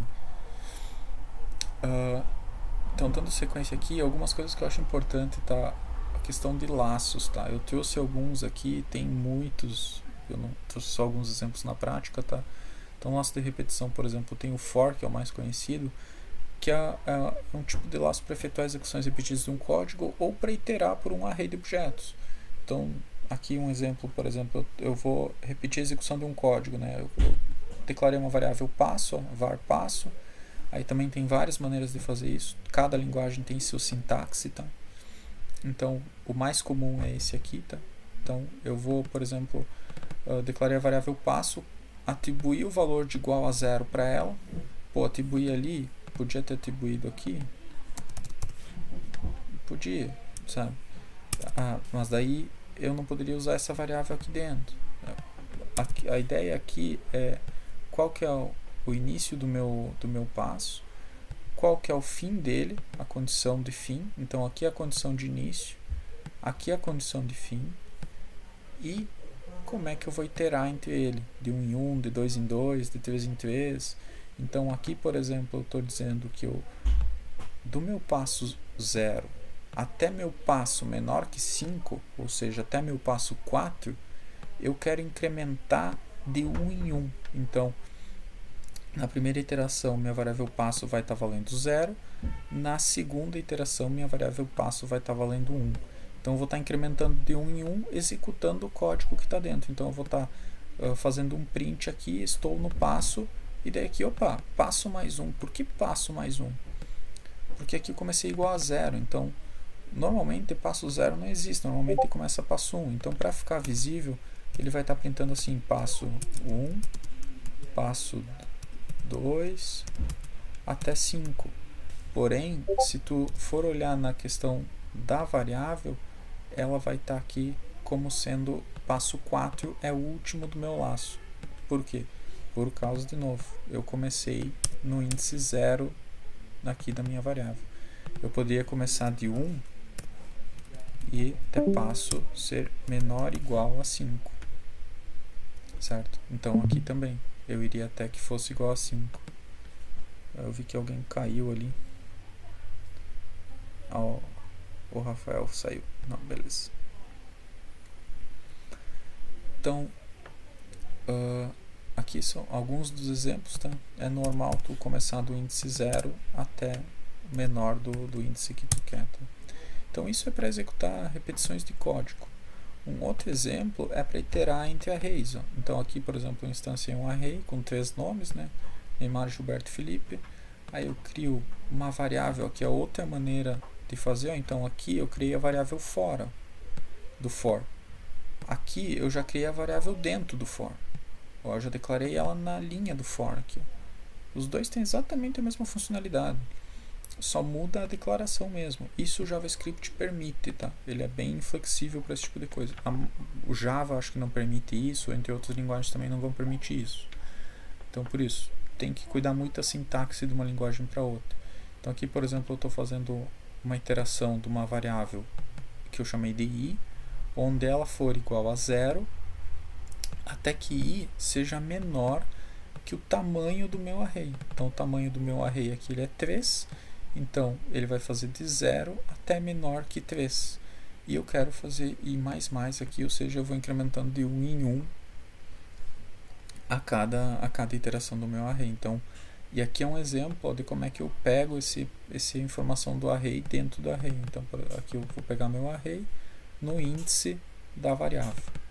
Então, aqui eu estou dizendo, na primeira iteração, eu quero na posição 0 do array. Então, na primeira execução ele vai pegar esse nome. Na segunda execução ele vai pegar esse nome. Na terceira ele vai pegar esse outro nome aqui. Então, for é um cara muito simples, mas é muito usado. Então, assim como o if é um dos mais básicos que tem na programação, tá? Vocês vão ver com muita frequência. Variações ao for, então, map. Map é poderosíssimo, tá? Ele percorre os objetos dentro do array, interagindo por eles e retornando um novo array. Então, aqui, por exemplo, olha só que legal, né? Eu poderia fazer um for aqui. Eu vou só falando como é que o map funciona. O mesmo array, ó. Eu criei o meu array, aí eu crio um novo array, ó, meu array alterado, e eu percorro o meu array principal, .map. Aqui eu dei um nome, podia ser n, podia ser qualquer coisa, é um nome que eu dou, tá? E aqui ele vai executar uma function. Aqui é uma function simples, poderia ser uma function complexa, poderia ser uma chamada de uma function externa. O que é essa function? Então ele vai pegar, para cada posição do array, ele vai fazer n.toUpperCase. Então, vou botar nome aqui de volta. Então, ele vai fazer um uppercase do nome que está vindo aqui, ou seja, de cada um que está vindo dentro do meu array. E ele vai retornar um novo array, chamado meu array alterado, com esse array aqui, todo com uppercase já. E daí aqui, por exemplo, eu estou fazendo um for para mostrar. Eu poderia fazer por map, poderia fazer por... Eu só trouxe por for aqui para mostrar. Iterando por esse novo array, exibindo o nome da pessoa. E agora tudo em maiúsculo, o nome dessas 3 pessoas aqui. Posso fazer isso com for? Posso. Do mesmo jeito que eu tenho map, eu poderia fazer isso aqui. Eu poderia... Ó, a diferença. Vamos pensar assim. Eu vou criar aqui um var, meu array alterado 2, igual a um array em branco. Eu estaria fazendo um for pelo meu array, pelo length dele, e daí aqui, em vez de fazer o console log, eu estaria fazendo isso aqui, ó. Eu estaria fazendo meu array alterado 2.push meu array di.toUpperCase. Então, isso aqui, esse código aqui, eu vou trazer para baixo aqui para ficar melhor. Essas 4 linhas é exatamente o que foi resolvido nessa uma única linha com o map. Funciona? Funciona, os dois funcionam. Agora é muito mais legível, fica muito mais clean o teu código dessa maneira. Então o map ele é muito poderoso e ele facilita muito no dia a dia do desenvolvimento. Então é um que eu quis trazer aqui por causa que é um que é muito importante, muito interessante. Tá? Além do map, do for e tudo mais, existem vários outros, cara. Que daí, tipo, for each, do while, for in. Tem outros que é só for loop, que na SQL se usa muito. Tem uns que é só loop. Tem uns que é só while. Então, tem o do while e tem uns que é while do. Que daí, cara, assim, cada linguagem vai ter a sua implementação. Então, são laços, são maneiras de interagir por arrays, para repetir código, para auxiliar no dia a dia do desenvolvedor, sabe? Então aqui eu só quis trazer uma visão um pouquinho mais detalhada de alguns deles, tá? E instigar um pouco mais para dar uma estudada sobre esses outros aqui, que provavelmente vocês vão ver eles com com frequência no dia a dia do desenvolvimento, sabe? Não sei se ficou alguma dúvida, alguma questão em relação a laços, a condições, a switch. A princípio tá de boa. Pra mim também. Beleza. Tranquilo, tudo certo. Que nem eu disse, pessoal, isso aqui é conteúdo básico, tá? A gente deu um passo atrás e decidiu voltar com esse cara. Primeiro, para não largar mais conteúdo para cima de vocês, né? Que acho que já foi um pouco puxado com o Kotlin e o Node. E para dar uma revisada mesmo nesses caras aqui, para estimular um pouco mais esse desenvolvimento desse básico mesmo, sabe?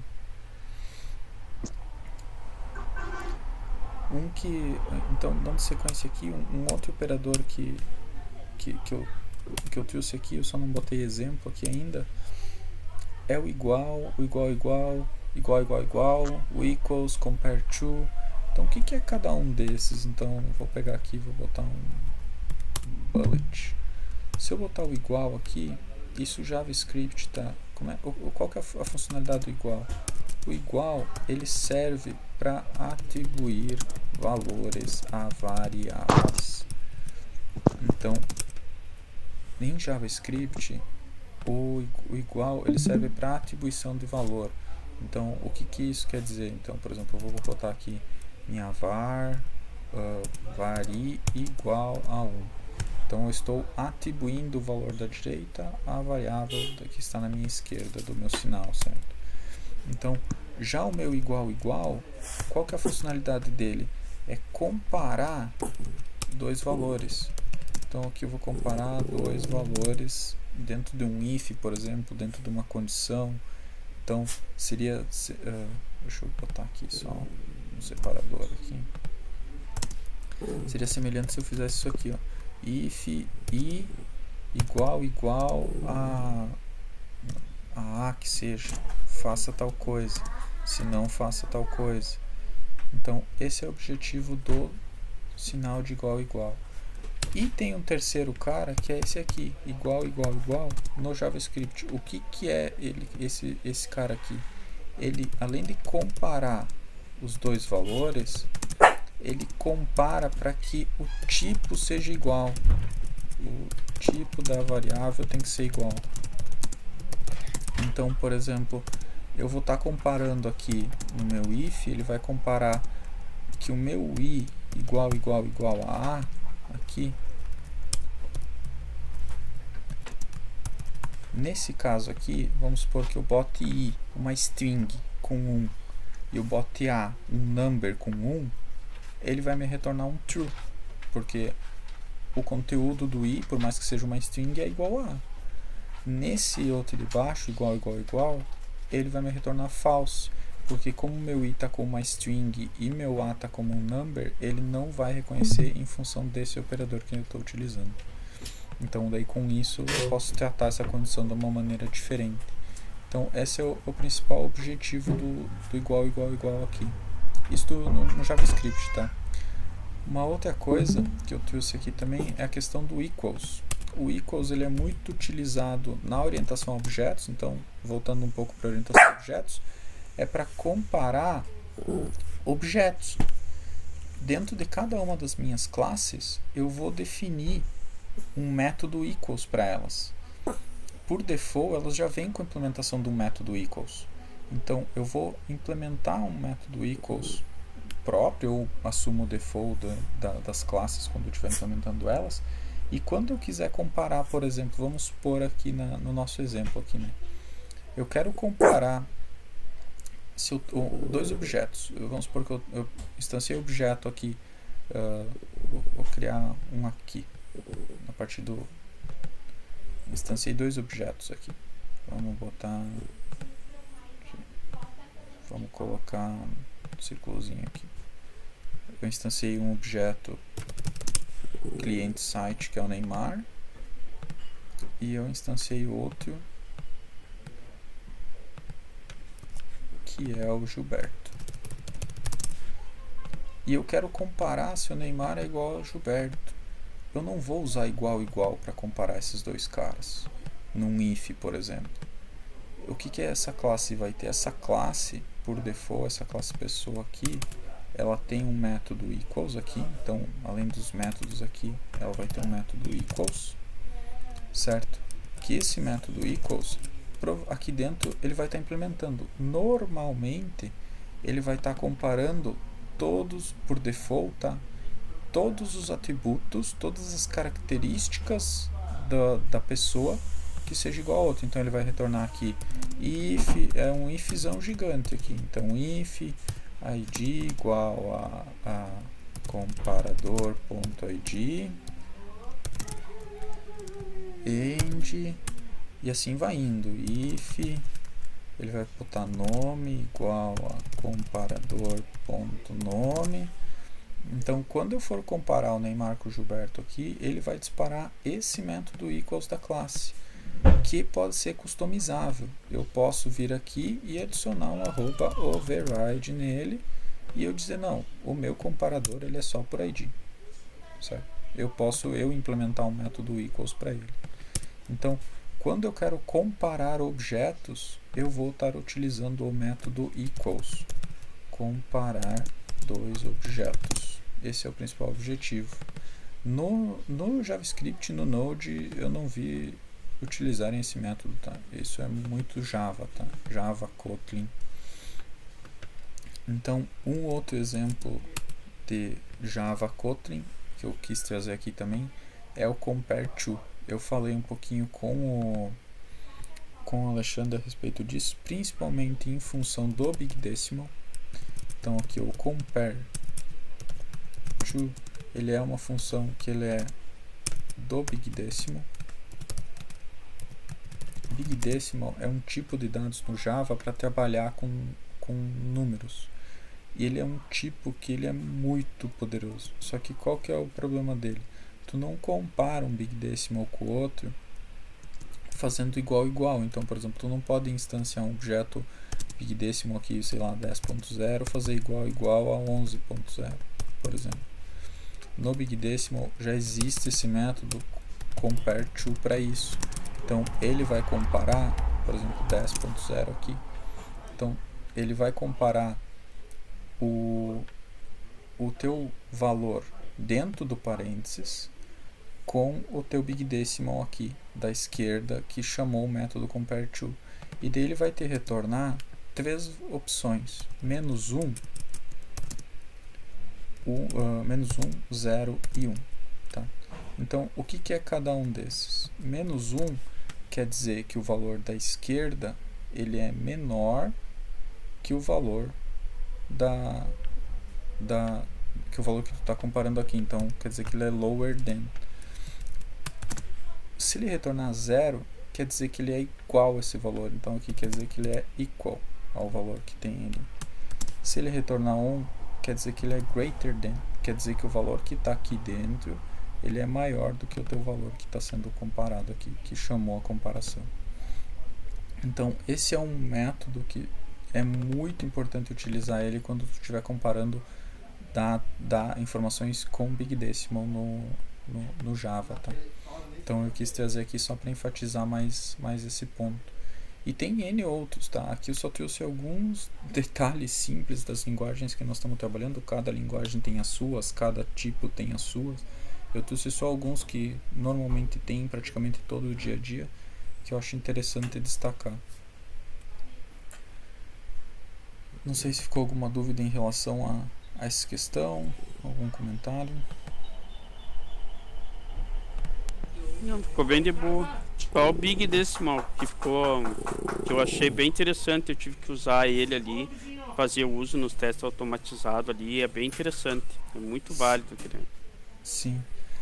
O Big Decimal ele é assim, sempre que tu for trabalhar com Big Decimal, não só para comparação, mas até para tu fazer qualquer coisa com ele, é bom tu usar os métodos dele. Então, por exemplo, se tu quiser somar no Big Decimal, então tu vai fazer aqui o Big Decimal que for, né? Big Decimal aqui, .add, por exemplo. Tu vai somar mais um. Ao invés de tu fazer isso aqui, tu pegar aqui o teu Big Decimal aqui e fazer mais um, por exemplo.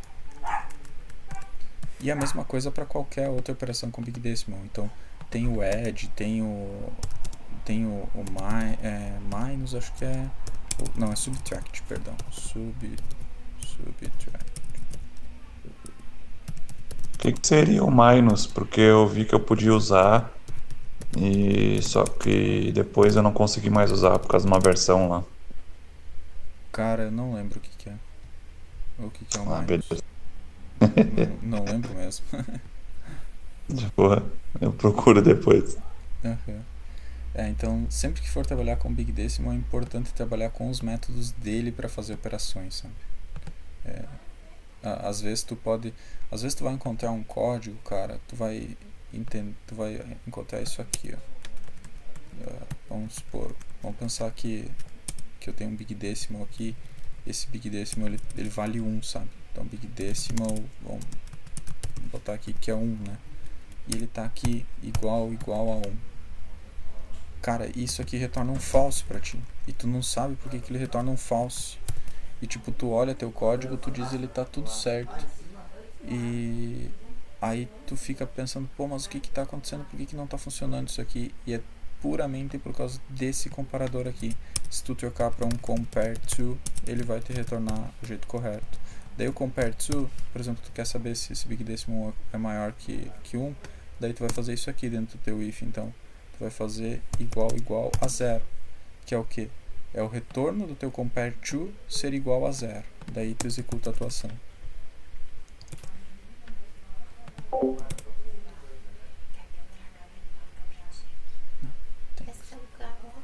Não, thanks. Não quero. Não, thanks. Perdão, tive que só sair aqui um pouco. Então, esse é um pouco que eu queria passar para vocês hoje. Não sei se tem alguma dúvida, algum questionamento. Não, da minha parte tá de boa. Acho que tá tranquilo. Beleza. Então, os próximos passos, tá, pessoal? Aqui falando um pouco, tá? Então, qual que é a ideia? Que nem eu disse, hoje era para ser front-end já, a gente pulou. Então, os próximos passos aqui na semana que vem, então a gente vai ter uma palhinha sobre análise de sistemas, tá? Aí, na outra semana, nós vamos entrar um pouco em SQL, para então nós entrar no front-end, tá? Para quê? Para nessas 2 semanas nós estressar bastante o back-end, tá? Então aqui vai ser teórico, nessa parte de análise de sistemas. Nessa parte da SQL vai ser um pouco mais prático com SQL mesmo, com queries e com relacional não relacional, né? Com queries em banco não relacional também. Mas é para nós ganhar mais essas 2 semanas para a gente voltar para cima do back-end aqui e estressar um pouco mais ele, sabe? Dar uma evoluída um pouco maior nele. Para daí na outra semana, daí sim a gente começar a implementar uma nova linguagem que seja o front-end. Senão eu acho que vai acabar causando muita confusão mesmo a gente trazer um front-end já de cara assim. Por mais que seja a parte legal de estar vendo o resultado, estar exibindo o resultado em tela, eu acho que vai acabar confundindo bastante, sabe? Então esse é o nosso objetivo ali nos nossos próximos dias ali.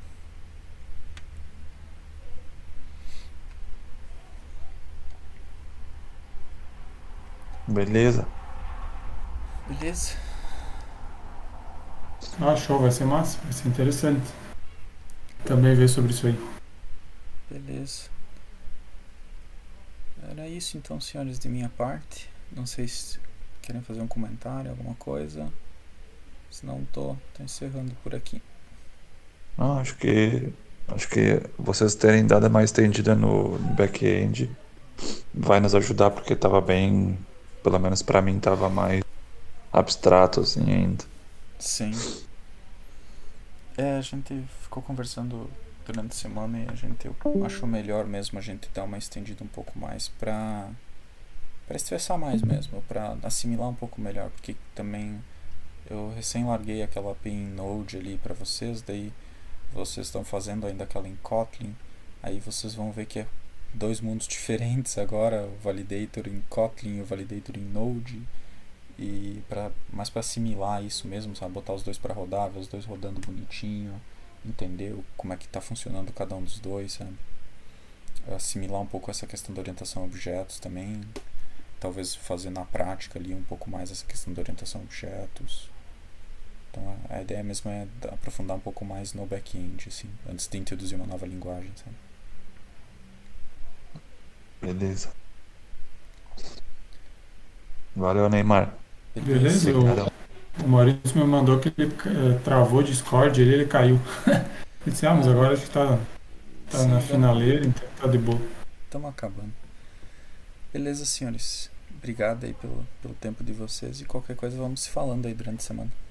Feitoria, valeu aí pela Tranquilo. explicação. Obrigado, pessoal. Valeu, Neymar. Abraço, Valeu, bom final Alexandre. de semana. Tchau, tchau. Valeu. Bom final de semana. Valeu, tchau, tchau.